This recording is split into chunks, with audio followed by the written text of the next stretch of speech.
এখনো দেখা যাচ্ছে নারীরা পিঙ্ক কালারের বাসে উঠতে ভয় পাচ্ছে, ঠেলাঠেলি করে পুরুষদের সঙ্গে পুরুষ বাসে উঠছে। আবার অনেক নারী ঠিকভাবে চালাতে পারছে না, তাদেরকে সাহায্য নিতে হচ্ছে। আমি নিজেও গাড়ি চালিয়েছি, আমার গাড়িও ড্রাইভ করি সেই 2018-19 থেকে। তার মানে মোটামুটি 50-60 হাজার কিলো আমার নিজেরও ড্রাইভ করা আছে, কারণ আমাদের তো লং ড্রাইভেই থাকা লাগে বেশিরভাগ সময়। বিশেষ করে রাত্রে ড্রাইভার অনেক সময় দেখা যায় ঘুমিয়ে যায় বা চোখে ঝিমুনি ভাব থাকে, এ সময় নিজেকে ড্রাইভ করতে হয়। কিন্তু আমাকে এত ড্রাইভ করার পরও, লাইসেন্স থাকার পর আমাকে যদি বাস চালাতে দেওয়া হয়, আমি সাহস করব না। আর ঢাকার বাস তো মাশাআল্লাহ, ডাইনে কাটলে বামে যায়, বামে কাটলে ডাইনে যায়। এগুলো আসলে নারীদের জন্য আমার মনে হয় এক্সট্রা একটা চাপ। পিঙ্ক কালার নামে না, মানে পিঙ্ক কালার দিয়ে এটা বানানো হয়েছে, পুরুষদের বাসে মনে হয় রং করে দিয়েছে আর কি। যাই হোক, ইসলামে সাধারণভাবে নারীদেরকে কঠোর কাজে ইসলাম দায়িত্ব দেয় না। সাধারণভাবে রাষ্ট্র পরিচালনার দায়িত্ব নারীদেরকে দেয় নাই। কেন? কারণ কঠোর কাজ।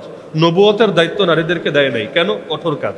এগুলো নারীদের প্রতি ঘৃণা থেকে করে নাই এমন না, ইসলাম চেয়েছে নারীদের জন্য সহজ থাকুক। এজন্য একজন নারীর অর্থায়ন, ভরণ পোষণ কখনো তার নিজের কাঁধে আসে না, সবসময় কোনো না কোনো পুরুষের কাঁধে আসে। বাপ থাকলে বাপের উপর, না থাকলে ভাইদের উপর, তাও না থাকলে বিয়ে হয়ে গেলে স্বামীর উপর, স্বামী না থাকলে সন্তানের উপর, কেউ যদি না থাকে রাষ্ট্রের উপর। রাষ্ট্র বাধ্য বাইতুল মাল থেকে নারীর ভরণ পোষণ দিবে। ইসলাম কখনো নারীর খরচও নারীর কাঁধে চাপায় না, সবসময় পুরুষের কাঁধে চাপায়। আল্লাহ কোরআনে বলেছেন, আর রিজালু কাওয়ামুনা আলান নিসা। এরপরও যদি নারীরা কখনো কাজ করতে চায়, সুযোগ আছে, কিন্তু সেটা অবশ্যই পর্দার সঙ্গে, শালীনতার সঙ্গে হওয়া উচিত। যেমন অতীত যুগেও হয়েছে, নারীরা বিভিন্ন ক্ষেত্রে বিভিন্ন অবদান রেখেছে। কেউ হাতের কাজ করত, সেলাই করত, বিভিন্ন কাজ করত, যার দ্বারা দেশ ও জনগণ উপকৃত হতো। তো বাস চালানো, পাথর ভাঙা, দিনমজুরি করা, কোদাল দিয়া মাটি কাটা, এই কাজগুলো যদি নারীদেরকে দেওয়া হয়, পুরুষের জন্য চাপ কমবে, সন্দেহ নাই। কিন্তু এর দ্বারা আসলে নারীদের কতটা অনুগ্রহ হয় আল্লাহই ভালো জানে। কারণ কষ্টের কাজ, আল্লাহই নারীদের দেহটা এমনভাবে বানিয়েছে, এটা কষ্টের কাজের জন্য খুব একটা উপযুক্ত না। বিশেষ করে তাদের ঘরের চাপই এত বেশি থাকে। কেউ যদি বাচ্চা কাচ্চার হক আদায় করতে চায়, আর বাচ্চার হক নারীরাই আদায় করতে পারে, পুরুষরা 10 জন পুরুষ মিলেও একজন মায়ের শূন্যতা পূরণ করতে পারবে না। এটাই স্বাভাবিক। 10 পুরুষও যদি চেষ্টা করে, একজন মায়ের শূন্যতা কখনোই পূরণ করা পসিবলই না। এজন্য যেই বাচ্চারা মায়ের কাছে বড় হয় না, ওই বাচ্চারা একরকম হয়, আর যারা মায়ের আদরে মায়ের কোলে বড় হয় তারা আরেক রকম হয়। এজন্যই তো কথা আছে, তুমি আমাকে শিক্ষিত মা দাও, আমি তোমাকে শিক্ষিত জাতি উপহার দেব। বাপের ব্যাপারে কিন্তু বলে নাই তুমি শিক্ষিত বাপ দাও, আমি শিক্ষিত জাতি উপহার দেব, বরং তুমি শিক্ষিত মা দাও, আমি শিক্ষিত জাতি উপহার দেব। কারণ সন্তানের প্রথম বিদ্যালয় হলো মায়ের কোল। এজন্য মা যত ভালো হয়, সন্তানরা আলহামদুলিল্লাহ তাদের জন্য ভালো হওয়াটা তত সহজ হয়। তো নারীদের জন্য এই দায়িত্বটাকে ছোট করে দেখার সুযোগ নেই।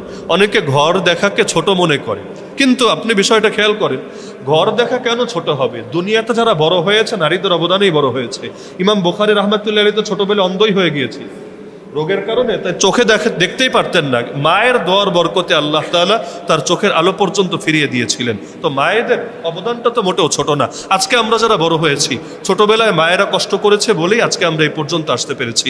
তাহলে নারীদের জন্য সরকারের পক্ষ থেকে সবচাইতে বড় অনুগ্রহ হবে, নারীরা ঘরের ভেতরেই কিভাবে ভরণ পোষণ ঠিকভাবে পায়, মূল্যায়ন পায়, সমস্ত নির্যাতন থেকে তারা মুক্ত থাকে, এবং যে কোনো ক্ষেত্রে ক্ষতিগ্রস্ত হলে তারা রাষ্ট্রীয় এবং আইনি সেবা পায়, এটা নিশ্চিত করা। এখন তাদেরকে রাস্তায় নামিয়ে দিলে কাজ হবে, কিন্তু এতে লাভ কতটুকু হবে আল্লাহ ভালো জানে। বিশেষ করে এখন সরকার যে উদ্যোগটা নিয়েছে পিঙ্ক কালারের বাসের ক্ষেত্রে, এটা সম্ভবত এমন যে সবাই নারী থাকবে, হেল্পারও নারী, কন্ডাক্টরও নারী, তারপর চালকও নারী, সবই নারী। এটা অবশ্যই নারীদের নিরাপত্তার বিষয় মাথায় রেখেই করা হয়েছে, যতটুকু আমরা বুঝি।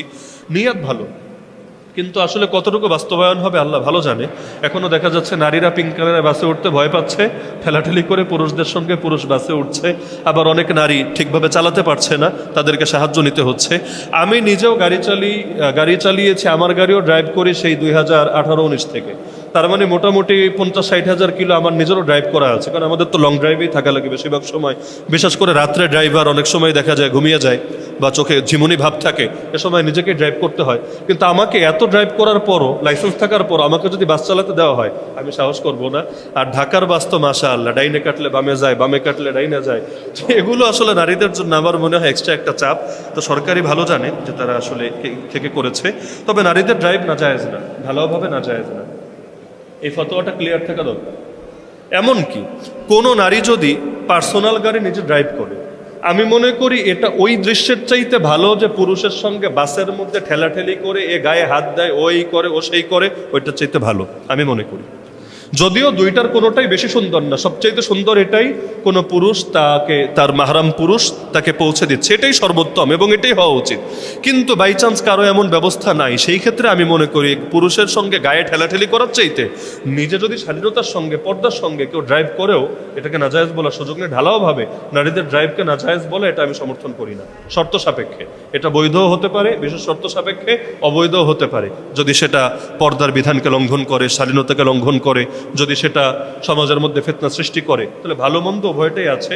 ফতোয়া এত পানি ভাত বানায় ফেলেন না যে আপনার আবেগের সাথে সাংঘর্ষিক হলেই ঢালাওভাবে সব কিছুকে হারাম বলে দিবেন। সমাজের জরুরত কিছু বিষয় আছে। উমরি কাজা নামাজ কখনো কিভাবে পড়তে হবে, আর ছেলে মেয়েদের নামাজ কত বছর বয়সে ফরজ হয়? উমরি কাজা মানে হলো, ওমর মানে জীবন, উমরি কাজা মানে জীবনভর যত কাজা নামাজ জমেছে এগুলো আদায় করা। আমাদের দেশে সালাফি ভাইয়েরা একটা মত প্রচার করে যে যারা নামাজ ত্যাগ করে, নামাজ পড়ে না, এরা হলো কাফের। এবং এই পক্ষে একটা হাদিস দেখায়, আল্লাহ রাসূলের হাদিস, মান তারাকা সলাতা মুতাআম্মিদান ফাকাদ কাফারা, যার অর্থ হলো যে ব্যক্তি ইচ্ছাকৃত নামাজ ছেড়ে দিল সে কুফরি করলো। হাদিসটা সহিহ, কোনো সন্দেহ নেই। কিন্তু এই হাদিস যেমন সহি, আজকে জুম্মার বয়ানে আমরা একটা হাদিস শুনিয়েছিলাম, যে ব্যক্তি তার মুসলমান ভাইয়ের সঙ্গে 3 দিনের বেশি সম্পর্ক ছিন্ন করে রাখে সে কুফরি কাজ করলো, ওই হাদিসও তো সহি। কিন্তু এই ফতোয়া তো কেউ দেয় না যে 3 দিনের বেশি রাগ করে থাকলে, সম্পর্ক ছিন্ন করে থাকলে আসলেই সে কাফের হয়ে যাবে। বরং বোঝে কাজটা কুফরি কাজ বা কাফেরদের মতো কাজ করা উচিত না, কিন্তু কেউ যদি করে, কাজ ভালো করে নাই কিন্তু তাই বলে তার বেঈমান বলা যাবে না, কাফের বলা যাবে না, মুরতাদ বলা যাবে না। সে মুসলমান, কিন্তু সে একটা পাপ করেছে এবং নবীজির নির্দেশ লঙ্ঘন করেছে। একইভাবে যারা নামাজকে ফরজ মনে করে কিন্তু অলসতা বশত, গাফলতি কারণে নামাজ পড়ে না, অধিকাংশ ইমামের মতেই তাদেরকে কাফের বলা হয় না, বরঞ্চ তাদের এই কাজটা কাফেরদের মতো কাজ, ভয়ঙ্কর কবিরা গুনাহের কাজ। এমনকি এটাও তার জাহান্নামে যাওয়ার জন্য যথেষ্ট হতে পারে। কিন্তু সে যদি নামাজকে বিশ্বাস করে ফরজ হিসাবে, তাহলে তাকে কাফের বলা যায় না। তো এখন সালাফি ভাইয়েরা যেহেতু মনে করে নামাজ ইচ্ছাকৃত না পড়লে কাফের, এজন্য তাদের কাছে উমরি কাজা বলতে কিছু নাই। কেন? কারণ যে মনে করেন 10 বছর, বিগত 10 বছর নামাজ পড়ে নেই, ও তো 10 বছর কাফেরই ছিল। তো কাফের থেকে এখন নামাজ পড়া শুরু করেছে, সে নতুন মুসলমান হয়েছে।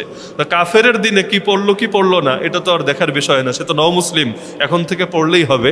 এজন্য তারা বলে যে পুরোনো নামাজ কাজা করা লাগবে না, কারণ তুমি তো কাফেরই ছিলা, কাফেরের টাইমে আর কিসের কাজা। কিন্তু জটিলতা হলো, এভাবে বললে তাকে কাজা থেকে হয়তো বাঁচাতে পারবেন, কিন্তু তার এই কয়দিনে যে বউয়ের সঙ্গে মেলামেশা করেছে, বাচ্চা কাচ্চা যে হয়েছে, আরো বহুত কিছু যে হয়েছে, এগুলোর কি করবেন? কাফেরের দিনে যা করেছে, যদি এমন হয় বউ নামাজি স্বামী বেনামাজি, তাহলে মেলামেশাও তো এতদিন জিনা হয়েছে। বাচ্চা কাচ্চা হলে বাচ্চা কাচ্চাও তো যার সন্তান হয়েছে। তাহলে নামাজ থেকে বাঁচাতে গিয়ে তার যে পরিবারই শেষ করে দিলেন, তাকে যে আরো হুমকির মুখে ফেলে দিলেন, এটাও তো খেয়াল রাখতে হবে। এজন্য মনে রাখবেন, 1 ওয়াক্ত নামাজ ছুটে গেলে এটা যেমন কাজা করতে হয়, 5 ওয়াক্ত নামাজ ছুটে গেলে যেমন কাজা করতে হয়, 50 ওয়াক্ত, 100 ওয়াক্ত, 5000 ওয়াক্ত যদি হয়, সংখ্যা বাড়লেও আপনাকে কাজা করতে হবে। ঋণ, কারো থেকে 10 টাকা ঋণ নিলেও পে করতে হয়, আর 1 কোটি টাকা ঋণ নিলেও পে করতে হয়। যদিও বাংলাদেশের নেতা হলে আবার করা লাগে না, ঋণ খেলাপি করে করেও, সিস্টেম করে করে দেশে এমপি মন্ত্রীও হওয়া যায়। কিন্তু নিয়ম তো এটাই, 10 টাকা নিলেও দিতে হয়, আর 10 কোটি টাকা নিলেও দিতে হয়। একইভাবে নামাজ 2 ওয়াক্ত কাজা করলেও কাজা করতে হবে, আর যদি আপনি 5000 ওয়াক্ত হয়ে যায় তবুও ধীরে ধীরে ধীরে কাজা করতে হবে। এখন বলবেন মনে তো নাই কোন দিনেরটা কবে কাজা হয়েছে না হয়েছে। সহজ জবাব, যখনই নামাজ পড়বেন নিয়াত করবেন যে আমার জিম্মায় যেই কয় ওয়াক্ত বাকি আছে এর মধ্যে আমি প্রথমটা আদায় করছি। এখন বলবেন দ্বিতীয় দিন কি করবো? হ্যাঁ, দ্বিতীয় দিনও প্রথম, তৃতীয় দিনও প্রথম, কারণ ভান্ডার কমার পরেও আপনার একটা না একটা তো প্রথম থাকবে। যেমন ধরেন আমি আজকে নিয়াত করলাম আমি আমার জীবনে যত জোহর কাজা আছে এর মধ্যে প্রথমটা আমি আজকে আদায় করলাম, আবার পরের দিন নিয়াত করলাম যতগুলো কাজা আছে প্রথমটা আদায় করলাম, সমস্যা নাই। এটা যেই তারিখেরই হোক, যেই মাসেরই হোক, আমার ধীরে ধীরে কমতে থাকবে ইনশাআল্লাহ। এজন্য যাদের জিম্মাদারিতে কাজা নামাজ আছে, আমি বলবো নফল পড়ার চাইতে আপনাদের কাজা আদায় করা বেশি উত্তম। নফল নামাজ পড়ার চাইতেও কাজাগুলো কমানো আপনাদের জন্য বেশি উত্তম, কারণ কাজাটা তো ফরজ আর নফল তো নফল। এখন পরনে নাই লুঙ্গি, আপনি আছেন পাগড়ি নিয়ে চিন্তায়, পাগড়ি পরে পরবেন, আগে লুঙ্গি ঠিক করেন, লুঙ্গির ব্যবস্থা করেন। এজন্য যাদের জিম্মাদারিতে কাজা আছে আপনারা নফলের চাইতেও কি করবেন? কাজা পড়বেন। ডেইলি একটু একটু কমানোর চেষ্টা করেন, 5 ওয়াক্ত, 10 ওয়াক্ত, 20 ওয়াক্ত, যখন যতটুকু টাইম পান। আর নামাজ ফরজ হয় মৌলিকভাবে যখন মানুষ বালেগ হয়, প্রাপ্তবয়স্ক হয়। প্রাপ্তবয়স্ক মানুষ সবাই এক বয়সে হয় না, কোনো ছেলে 12 বছরেও হতে পারে, কেউ 13 বছরেও হতে পারে, মেয়েদের ক্ষেত্রে একই কথা।